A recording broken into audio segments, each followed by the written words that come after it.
Crime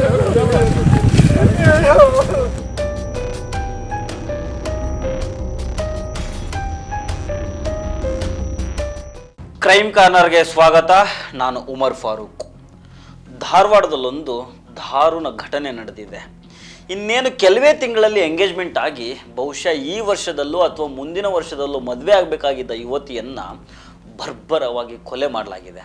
ಹಾಗಾದರೆ ಯಾರು ಕೊಲೆ ಮಾಡಿದ್ರು, ಯಾಕೆ ಕೊಲೆ ಮಾಡಿದ್ರು ಅನ್ನೋ ವಿಚಾರ ಈಗ ಬಯಲಿಗೆ ಬಂದಿದೆ. ನಿನ್ನೆ ಒಂದಿಷ್ಟು ಜನರನ್ನು ವಶಕ್ಕೆ ತೆಗೆದುಕೊಂಡು ಪೊಲೀಸರು ವಿಚಾರಣೆ ಮಾಡಿದಾಗ ಕೊಲೆಗಾರ ಬಯಲಿಗೆ ಬಂದಿದ್ದಾನೆ. ಅಂದಂಗೆ ಕೊಲೆಗಾರ ಯಾರು, ಕೊಲೆ ಮಾಡುವಂಥ ತಪ್ಪನ್ನು ಆ ಯುವತಿ ಏನು ಮಾಡಿದ್ಲು, ಇದೆಲ್ಲವನ್ನು ಕೇಳಿಬಿಟ್ರೆ ಆ ಯುವತಿಯ ಬಗ್ಗೆ ಮಮ್ಮಲ ಮರುಗ್ತೀರಾ ನೀವು. ಅಷ್ಟೊಂದು ಹೃದಯ ವಿದ್ರಾವಕ ಕತೆ ಇದು. ಈ ಸ್ಟೋರಿಯನ್ನು ಸ್ಟೆಪ್ ಬೈ ಸ್ಟೆಪ್ ಎಕ್ಸ್ಪ್ಲೇನ್ ಮಾಡ್ತಾ ಹೋಗ್ತೀನಿ. ಆದರೆ ಅದಕ್ಕೂ ಮೊದಲು ನೀವಿನ್ನೂ ನಮ್ಮ ಚಾನಲನ್ನು ಸಬ್ಸ್ಕ್ರೈಬ್ ಮಾಡಿಲ್ಲ ಅಂದರೆ ದಯವಿಟ್ಟು ಸಬ್ಸ್ಕ್ರೈಬ್ ಮಾಡ್ಕೊಳ್ಳಿ. ಹಾಗೆ ಈ ವಿಡಿಯೋವನ್ನು ಕಡೆ ತನಕ ಮಿಸ್ ಮಾಡದೆ ನೋಡಿ.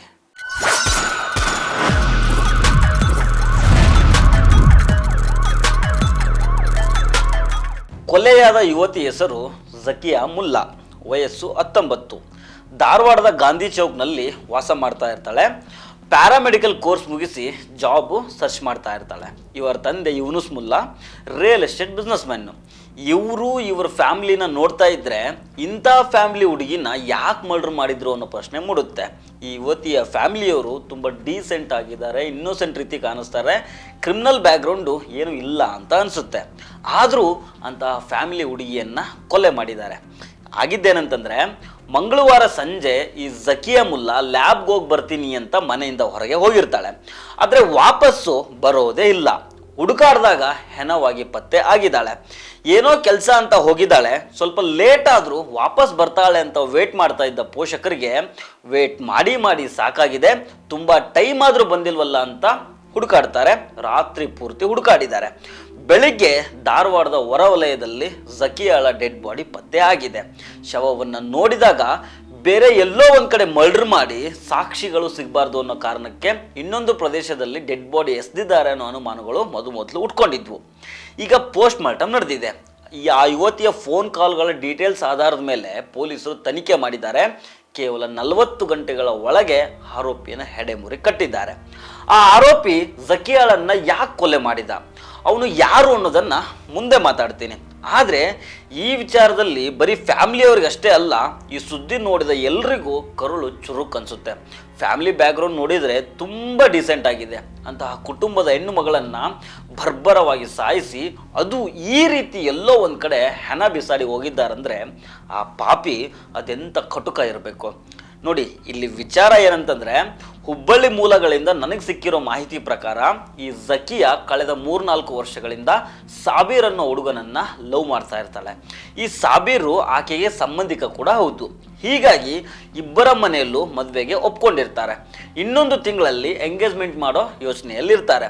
ಫೈನ್, ಇಬ್ಬರು ಲವ್ ಮಾಡಿದ್ದಾರೆ, ಮನೆಯಲ್ಲಿ ಇವರ ಪ್ರೀತಿಯನ್ನು ಒಪ್ಕೊಂಡಿದ್ದಾರೆ, ಮದುವೆ ಮಾಡೋದಕ್ಕೂ ರೆಡಿ ಆಗಿದ್ದಾರೆ. ಅಂದಮೇಲೆ ಇಲ್ಲಿ ಎಲ್ಲನೂ ಚೆನ್ನಾಗಿದೆ. ಝಕಿಯಾಳ ಕೊಲೆ ಯಾಕೆ ನಡೀತು ಅನ್ನೋ ಪ್ರಶ್ನೆ ನಿಮ್ಮಲ್ಲಿ ಸಹಜವಾಗಿ ಮೂಡುತ್ತೆ. ಇಲ್ಲಿ ಒಂದು ಟ್ವಿಸ್ಟ್ ಇದೆ. ಅಂದಂಗೆ ಝಕಿಯಾಳನ್ನು ಕೊಲೆ ಮಾಡಿದ್ದು ಬೇರೆ ಯಾರೂ ಅಲ್ಲ, ಇಷ್ಟು ದಿನ ಅವಳನ್ನು ಲವ್ ಮಾಡಿ 1 ತಿಂಗಳಲ್ಲಿ ಆಕೆಯ ಫಿಯಾನ್ಸಿ ಆಗಿ ಅದಾದಮೇಲೆ ಗಂಡನಾಗೋದಕ್ಕೆ ರೆಡಿಯಾಗಿದ್ದ ಸಾಬೀರ್. ನನಗೆ ಸಿಕ್ಕಿರೋ ಮಾಹಿತಿ ಪ್ರಕಾರ ಈ ಸಾಬೀರು ಕಳೆದ 3-4 ವರ್ಷಗಳಿಂದ ಝಕಿಯಾಳನ್ನು ಲವ್ ಮಾಡ್ತಾ ಇದ್ದ. ಅಟ್ ದಿ ಸೇಮ್ ಟೈಮ್ ಇವನಿಗೆ ಇನ್ನೊಂದು ಹುಡುಗಿ ಜೊತೆಗೂ ಲವ್ ಆಗಿರುತ್ತೆ. ಅಂದರೆ ಒಟ್ಟೊಟ್ಟಿಗೆ ಇಬ್ಬರು ಹುಡುಗಿರನ್ನ ಲವ್ ಮಾಡ್ತಾ ಇರ್ತಾನೆ. ಈ ವಿಚಾರ ಝಕಿಯಾಗೆ ಗೊತ್ತಾಗುತ್ತೆ. ಆಗ ಝಕಿಯಾ ಸಾಬೀರ್ ಜೊತೆಗೆ ಜಗಳ ಮಾಡಿರ್ತಾಳೆ. ಇನ್ನು ಸ್ವಲ್ಪ ದಿನದಲ್ಲಿ ನಮ್ಮ ಎಂಗೇಜ್ಮೆಂಟ್ ಆಗ್ತಾ ಇದೆ, ನೀನು ಆ ಹುಡುಗಿನ ಬಿಟ್ಬಿಡು ಅಂತ ವಾರ್ನಿಂಗ್ ಮಾಡಿರ್ತಾಳೆ. ಚಪ್ಪಲಿಯಲ್ಲಿ ಹೊಡೆದಿದ್ಲು ಅನ್ನೋ ಮಾಹಿತಿ ಕೂಡ ಇದೆ. ಈ ರೀತಿ ಇನ್ನೊಂದು ಹುಡುಗಿ ಸಲುವಾಗಿ ಇವರಿಬ್ಬರ ನಡುವೆ ಜಗಳ ನಡೀತಾ ಇರುತ್ತೆ. ಅದೇ ರೀತಿ ಮೊನ್ನೆ ಮಂಗಳವಾರ 20ನೇ ತಾರೀಕು ಹೊತ್ತು ಝಕಿಯಾ ಸಂಜೆ ಹೊತ್ತು ಏನೋ ಲ್ಯಾಬ್ ಕೆಲಸ ಇದೆ ಅಂತೇಳಿ ಈ ಸಾಬೀರ್ ಜೊತೆಗೆ ಕಾರ್ನಲ್ಲಿ ಹೋಗಿರ್ತಾಳೆ. ಅಲ್ಲಿ ಏನಾಯ್ತೋ ಏನೋ ಗೊತ್ತಿಲ್ಲ, ಈ ಸಾಬೀರು ಝಕಿಯಾಳನ್ನು ಕೊಲೆ ಮಾಡಿದ್ದಾನೆ. ಈ ಬಗ್ಗೆ ಜಿಲ್ಲಾ ಪೊಲೀಸ್ ವರಿಷ್ಠಾಧಿಕಾರಿಗಳು ಮಾತಾಡಿದ್ದಾರೆ, ಕೇಳಿಸ್ಕೊಂಬನ್ನಿ. ನಿನ್ನೆ ನಮ್ಮದು ಅನಾಲಿಸಿಸ್ ಪ್ರಕಾರ ಸಾಬೀರ್ ಅಂತ ಹುಡುಗಿದು ಫ್ರೆಂಡ್ ಕಳೆದ 3-4 ವರ್ಷದಿಂದ ಹುಡುಗಿ ಜೊತೆಗೆ ಸಂಪರ್ಕದಲ್ಲಿದ್ದರು.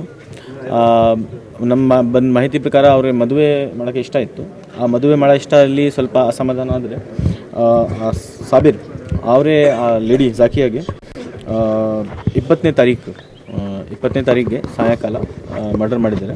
ನಿನ್ನೆ ನೈಟ್ ಅರೌಂಡ್ 12 ಗಂಟೆಗೆ ನಾವೇ ಆ ಸಾಬೀರ್ಗೆ ಟೆಕ್ನಿಕಲ್ ಎವಿಡೆನ್ಸ್ ಬೇಸಿಸ್ ಮೇಲೆ ಬಂಧನ ಮಾಡಿಸಿದ್ದೀವಿ. ಈಗ ಅದೇ ಲೀಗಲ್ ಪ್ರೊಸೆಸ್ ನಡೀತಾ ಇದೆ. ಆದಷ್ಟು ಬೇಗ ಅವರಿಗೆ ಜೆಸಿಗೆ ತಲುಪಿಸ್ತೀವಿ.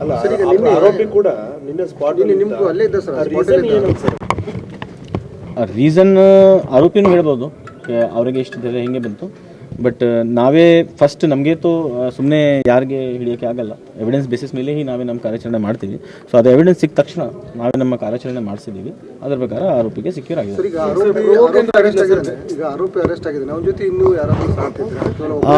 ಆಸ್ ಆಫ್ ನಾವು ನಮಗೆ ಏನು ಎವಿಡೆನ್ಸ್ ಸಿಕ್ಕಿದೆ ಅಂದರೆ ಕ್ಲಿಯರ್ ಟೆಕ್ನಿಕಲ್ ಎವಿಡೆನ್ಸ್ ಇದೆ. ಇದರಲ್ಲಿ ಒಬ್ಬರೇದು ಪಾತ್ರ ಕಂಡು ಬರ್ತಾ ಇದೆ.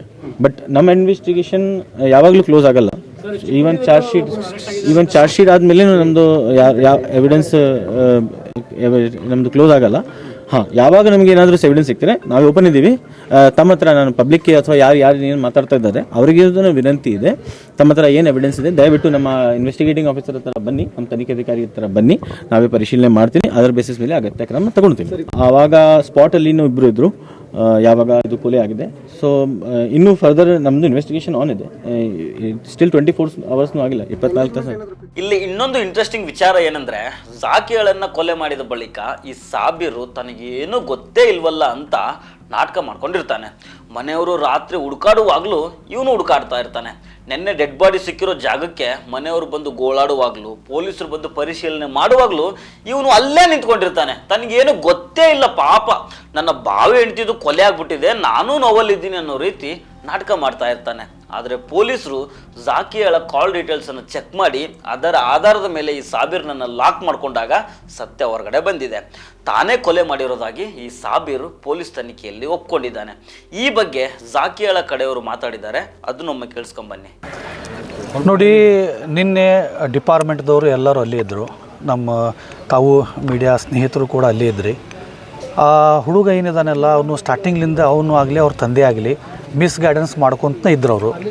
ಅವರು ಸ್ಟಾರ್ಟಿಂಗ್ದಲ್ಲಿ ಅವರು ಇದನ್ನೂ ಹೇಳಿದರು ನಮ್ಮ ಕಸನ್ ಬ್ರದರ್ಗೆ, ಇಲ್ಲ ಇದು ಮರ್ಡರ್ ಅಲ್ಲ, ಇದು ಏನೋ ಸುಸೈಡ್ ಮಾಡಿರಬೇಕು, ಮತ್ತೆ ಯಾಕೆ ಡಿಪಾರ್ಟ್ಮೆಂಟ್ಗೆಲ್ಲ ನಾವು ಹೇಳೋದು, ನಾವೇ ತೊಗೊಂಡು ಹೋಗಿ ಮಣ್ಣು ಮಾಡಿಬಿಡೋಣ ಅಂಥೇಳಿ ಅಂದ್ಕೊಳ್ಳಿ. ನಮ್ಮ ಫ್ಯಾಮಿಲಿ ಮೆಂಬರ್ಸ್ ಎಲ್ಲ ಅದ್ರ ಬಗ್ಗೆ ಅಬ್ಜೆಕ್ಷನ್ ಹಾಕಿದರು. ಇಲ್ಲ, ಇದು ಮರ್ಡರೇ ಇದೆ, ಇದ್ರ ಬಗ್ಗೆ ತನಿಖೆ ಆಗಬೇಕು, ಡಿಪಾರ್ಟ್ಮೆಂಟ್ ಬರಬೇಕಂತ ಹೇಳಿ ಎಲ್ಲರೂ ಒತ್ತಾಯ ಮಾಡಿ ನಾವು ಇದನ್ನು ಮಾಡಿದ್ವಿ. ನಿನ್ನೆ ರಾತ್ರಿವರೆಗೂ ಸಹ ಆ ಹುಡುಗನ ತಂದೆ ಇಲ್ಲೇ ಇದ್ದರು. ಅವರು ಬೇರೆ ವಿಷಯವನ್ನು ಹೇಳ್ತಾ ಇದ್ದರು. ಅವರು ಸತ್ಯ ಸಂಗತಿಯನ್ನು ಮುಚ್ಚಿ ಹಾಕಲಿಕ್ಕೆ ಭಾಳ ಪ್ರಯತ್ನ ಮಾಡಿದರು. ಇವಾಗ ನಾವು ಎಲ್ಲ ಫ್ಯಾಮಿಲಿ ಮೆಂಬರ್ಸು ಮತ್ತು ಸಮಾಜದ ಎಲ್ಲ ಜನ ಸೇರಿ ನಾವು ಇವತ್ತಿನ ಒಂದು ಧರಣಿ ಮಾಡೋಣ, ಧರಣಿ ಮಾಡಿ ಎಲ್ಲರೂ ಅರೆಸ್ಟ್ ಆಗುವವರೆಗೂ ನಾವು ಇಲ್ಲಿಂದ ಡೆಡ್ ಬಾಡಿ ಒಯ್ಯಲ್ಲ ಅಂಥೇಳಿ ನಾವು ಡಿಪಾರ್ಟ್ಮೆಂಟ್ದವ್ರು ನಾವು ಹೇಳಿದ್ವಿ. SP ಸಾಹೇಬರು, ACP ಸಾಹೇಬರು, ಸಂಬಂಧಪಟ್ಟ ಠಾಣೆ ಎಲ್ಲ ಇನ್ಸ್ಪೆಕ್ಟರ್ಗಳು ಬಂದು ಅವರು ನಮ್ಮ ನಡುವೆ ಒಂದು ಮಾತುಕತೆ ಆಯಿತು.